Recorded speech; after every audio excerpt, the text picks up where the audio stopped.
What is up YouTube, and welcome to this The Stand video. I thought this was another great episode with a bit of a caveat.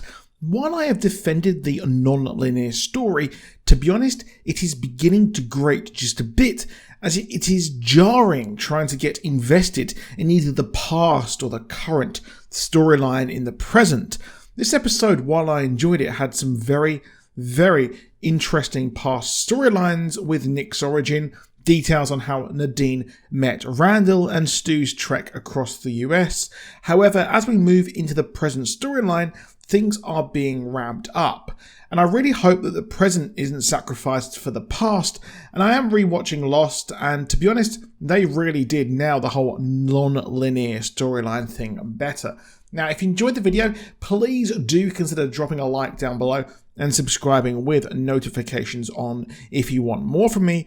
So we open with Nadine as a young child as she and her friends start to use a planchette, or a precursor to the non-writing version of a Ouija board marker, as she is in a Christian girl's home, it seems, or that's what I got from it here. And the kids are actually using this device to communicate with ghosts, and it does work. She's left a message that says Nadine will be my queen, which makes sense as Randall is obsessed with Nadine and she is the key here to his plans, and as a typical D-bag guy, he does want to control her. Randall, of course, is recruiting people for his future enclave in Las Vegas, and in Stephen King lore, he has existed for quite a while and has a long, winding history, which I do hope that they go into. We immediately are introduced to a guy who has a sports car and has escaped from the Las Vegas hellscape that Randall has created, and has scars and cuts on his wrists, which we later learn were created by him being tortured and can be reopened by Randall Flagg using his whole crazy psychic powers. Now, Randall has them crucified, or at least the people he doesn't like, and that includes drug addicts and people he meets who fall on his bad side. We cut to Nadine, and it is, of course, a Nadine and Nick centric episode as she gets dressed. And we see Larry and Nadine first meet in a flashback as Joe tries to attack him. And I have to say, this is where I first started to have the opinion, like the comments on my previous episode breakdown said, as I really hoped for a sprawling, apocalyptic epic, but this is just a new mini-series and it really doesn't give the story time to breathe. Larry initially says no to having Joe and Nadine follow him, and it's clear the last person who did that and killed themselves had a huge impact on him, as we saw last episode. But this whole part felt so very rushed, and it's a real true shame here. But Larry mentions Harold's signs across the country again, as in present day we see Nadine actually go around the school she will be teaching in, and when she's gone we get a conversation with Harold and his film collector friend that reflects how guys still have no chance with the attractive girls despite society ending. Of course, referencing Francine, but the later usage of his incel rage will be used, as Harold will actually be used by Nadine there to take out Abigail and the Boulder Free Zone leaders, like we learned at the end of the episode there.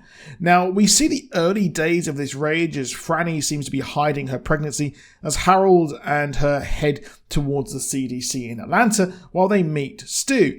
Instantly, Harold is dismissive.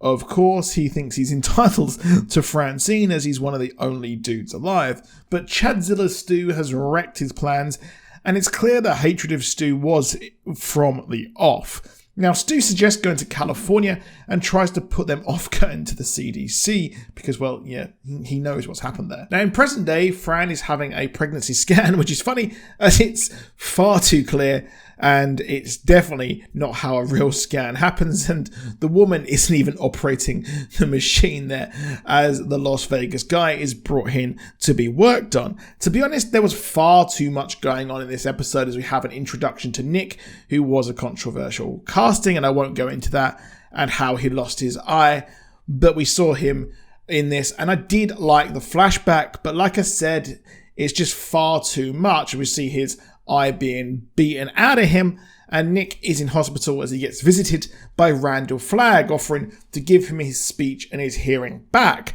And I have to say, Skarsgård is perfect in this role, and it really does feel like his role of Eric in True Blood prepared him for this role. Nick is a badass who refuses help from Randall. I think Randall has been going around after the ones that Abigail wanted to lead the Boulder Free Zone. Larry was also taken, or at least taken to this weird zone that Randall has, but Abigail came and interrupted that. And I think Nick so far is one of the only people who has actually refused his sort of advances, I'd say. Randall wants worship in exchange for help, as we saw last episode, but Nick is a cool dude who doesn't roll with demons. We see his good nature in helping the guy who took his eye, and later even being kind to the man who was sent to him by Abigail. And I really did like that scene, and I'm interested to see more of that. And like I say, I'm interested to see more of people walking and in this post-apocalyptic world, but we don't seem to get much of it. We're introduced to Glenn, who Stu encounters as well, after being told to kick rocks by Harold, who's played by Greg Kinnear, which I didn't realise after spending an hour thinking, you know what, that guy's really familiar. He's a painter, stoner, and seemingly nice guy who has visions from Abigail as well, and paints them. He's seemingly in the inner circle as well, as we see him later in the episode at the hospital, and we learn from him that Captain Trips has affected animals too. I think that was maybe referenced a bit last episode as well, and I'm glad that Kojak survived because he's an adorable, good doggo. Now, in a later flashback, Stu finally learns that Franny is preggo, and we will see more of that as well. And again, I wish we'd seen the full lead up to this, as this could have really been 2 or 3 seasons if they didn't make it non-linear, but it's weird how they've done it. We see Nick meet Abigail, and she talks about the Dark Man, and we learn he is supposed to be her voice, and Gobatine, much like the Pope is, who has a direct, or supposed direct line to God there. Don't want to offend anyone. Now, she is drawn out of her house, and she arrives at the hospital and speaks to the man who's arrived from Las Vegas, and he explains that Las Vegas was an awful sort of Mad Max Thunderdome until the big dick energy of Randall Flagg arrives and made it his own, except it was good for a time until, well, it wasn't. He becomes possessed, and we have Randall threaten to blow their house down, and we know that he wants to destroy the Boulder Free Zone and cause chaos, and he's doing that via Harold. And as after we saw this, Nadine communed with him and is now being tasked with helping Harold pull the trigger on Abigail and those in charge, as we then see Harold bury that guy's body, and he says it's the first of many. Now, I did enjoy this episode. It was really, really fun. But again, like I said, I can't help but think it was just a bit too crowded. And the series really, really does have potential. It really, really does. It just needs to be, expanded a bit more. But that's it for this video. So please do drop a like down below. Please do subscribe with notifications on. Cobra Kai video will be coming tomorrow, and my Doctor Who video will be coming on January the 2nd as well. So that is it. I'll see you soon, and goodbye.